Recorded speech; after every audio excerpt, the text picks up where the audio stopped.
Good morning and welcome to Rising. We got a perfectly adequate show this morning. Emily, what do we got? Perfectly adequate and absolutely packed. We have a big lineup today. Columnist for The Federalist, Eddie Scarry, is going to be joining us to discuss, quote, why liberals are more likely to be maladjusted wet blankets. Ryan, I'll be really excited to get your take on that topic. Then senior foreign policy writer at Vox, Jonathan Geyer, will be here to dig into Ukraine's foreign lobbying blitz. It's a fascinating story. Tom Rogan's also going to join us to help break down new information surrounding the killing of Palestinian-American journalist Shireen Abu Akleh. That's a story we've been on quite a bit. And right now, we're coming to you with breaking news from all over the world. The jobs numbers that were highly anticipated have just been announced as of 8:30 this morning. The Labor Department said that employers added 372,000 new jobs in June, a fairly steady unemployment rate at 3.6%. I would say the economy is still not great, obviously, but these numbers are better than some folks expected them to be. UK Prime Minister Boris Johnson has also announced this week, you probably haven't missed this story because it's been everywhere, there was a huge wave of resignations in the UK this week, and on the heels of that, Boris Johnson himself has resigned. He's announced that he'll stay in the office of Prime Minister until he finds a successor. And then, just overnight, we learned that former Japanese Prime Minister Shinzo Abe was shot and killed while giving a campaign speech in the city of Nara. He was 67 years old. Abe was immediately brought to a hospital, but doctors struggled to save him. He was pronounced dead 5.5 hours after gunshots first rang out.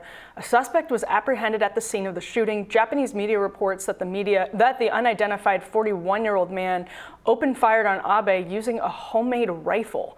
This is the first assassination of a sitting or former Japanese premier since 1936. Abe served 2 terms as Japan's prime minister, most recently stepping down in 2020 due to poor health. Ryan, I'm eager to get your take on all of this, and particularly the breaking news out of Japan. The video footage that we have of this assassination is graphic. Abe is shot in the back. Gun violence itself is very, very rare in Japan. I think as of 2020, maybe it was 2021, only 10 people were killed by firearms in Japan in 2021. And so now you have the prime minister actually being killed by what appears to be a homemade rifle. Abe, pretty well known and pretty well respected around the world, the longest serving prime minister of Japan. What's your take? Yeah, right. There's no question that a large-sized American city sees more gun deaths in a couple of weeks or a month than Japan sees across the entire country, across an entire year. And so the reports from Japan are that people are in shock. We know from footage from the event and from witness testimony that it was a makeshift gun, a homemade gun. The first shot appears not to have worked as well as the second one, which seems to have been the fatal blow. All we know is that the shooter had, quote, grievances with Abe. We don't know what those grievances are. Abe leaves behind a rather incredible legacy. This is a what Steve Bannon called, Trump before Trump. He was, first elected as premier back in 2006, but then elected again in 2012, and then served all the way from 2012 through 2020. So overlapped both the Obama and the Trump administrations. And Bannon and other nationalists, described him as the kind of the first, ultra nationalist of this wave to rise to the leadership position in our country and remain extraordinarily popular. He was reelected in landslides every time, and only stepped down because of health concerns. He wasn't driven from office in that direction. And he had that combination of Bannon politics, the ultra nationalism, with some economic populism mixed into it. And so it's a shock around the world.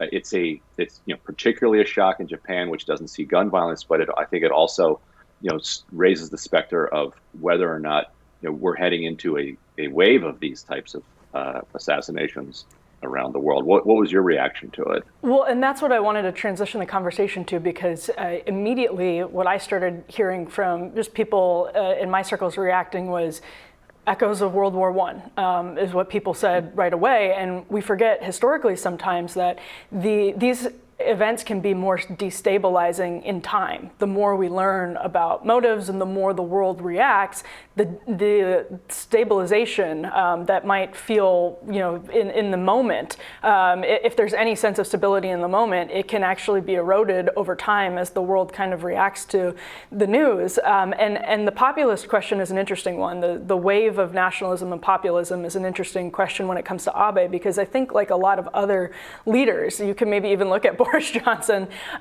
he doesn't fit neatly into the sort of box or the dichotomy, the political ideological dichotomy left and right, or the right populist model that we try to apply, because a lot of these populists have sort of broke that mold. And getting into this question of taking a step back and trying to understand this from a global perspective, Ryan, the world feels unstable right now. I don't think there's any question about that. When you have the news out of the UK, the American economy feels extremely unstable. The country itself feels very unstable. And now you have a shocking act of violence in one of the safest countries in the world. How do you think this reverberates in sort of geopolitics? Abe himself was a critic of China. He was not on the Chinese's best side, we'll say that much. And we don't know what motives are. We don't know any of that yet. And it may continue to develop. It likely will. But how do you think this does reverberate sort of in geopolitics over the next few weeks? Well, we're getting reports that the Chinese government is actually working hard to tamp down celebrations in China. Right. Because it's obviously just deeply offensive at this moment for anybody to be celebrating when it goes to this kind of raw tension that existed between Abe and between the Chinese government and the Chinese people as well, because the ultra-nationalism that he was a part of sometimes didn't make distinctions between people and governments around the region. And so I think how that plays out in China certainly will affect how relations go forward. But you're right that he broke the mold of the kind of traditional kind of right-wing conservative, like the what we think of as the kind of Bush era, George H.W. or George W. Bush, for a long time around the world, and particularly in the United States and Europe and Japan, you had very similar party structures, even though you had multiple parties in some countries, two parties in this isn't, but you had a very similar ideological breakdown across the spectrum. And Japan in particular, faced this 20 years of basically no economic growth as the Japanese government focused on resisting any deficit spending, and so there was a lot. I think there was a lot of anger that was produced, a lot of economic anxiety, as we called it over here in the United States, that was produced by this kind of lost decade or lost decades. And so Abe crafted his ultranationalism mixed in with populism, economic populism, as a reaction to that, and was able to then kind of grow because of it. And you really see, as Bannon said, you see Trump, 4 years later, really adopt a lot of the same politics, a lot of the same techniques as he did, and then you see it elsewhere around the world. Like now he's kind of created a new mold, and you can fit that mold on a lot of leaders around the world. And I think you've already seen, in regard to Boris Johnson, sort of celebrations from the neoliberal community saying this is you cannot run. I read this in Axios this morning already. The takeaway here is that you can no longer campaign on Brexit and win elections, which is I mean, it's an interesting perspective, and obviously this puts a huge damper on the movement that's sort of built up around that. But to your point about Abe, Boris Johnson was also elected in this nationalist wave. In a different sense, and that's what happens when the world is destabilized by reckless financial behavior from American elites on Wall Street and et cetera. We sort of think of the recession as being something of the past, but in so many ways we're still reeling from it. The White House put out President Biden's statement this morning on Abe. He said, "I am stunned, outraged, and deeply saddened by the news that my friend Abe Shinzo was shot and killed while campaigning. He was a champion of the alliance between our nations and the friendship between our people, the longest-serving Japanese prime minister. His vision of a free and open Indo-Pacific will endure. The United States stands with Japan." He also invoked gun violence, which I thought was sort of odd and unnecessary, but this needn't turn into a debate about American gun policy. I don't think that would be appropriate. Ryan, if I could just give you, if I could just throw two quick takes at you. First of all, the jobs numbers, better than I think some folks expected them to be, fairly steady unemployment number, up jobs, and the shrinking wasn't terrible. What do you make of them?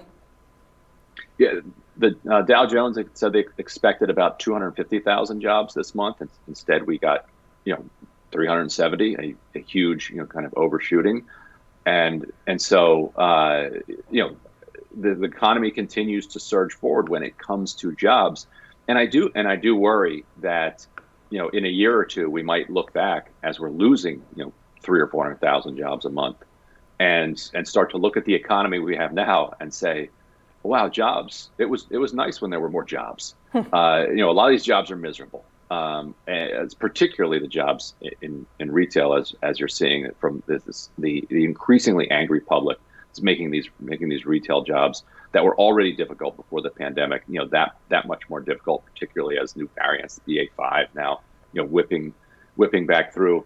But I think people are forgetting. What an economy can be like that is retracting.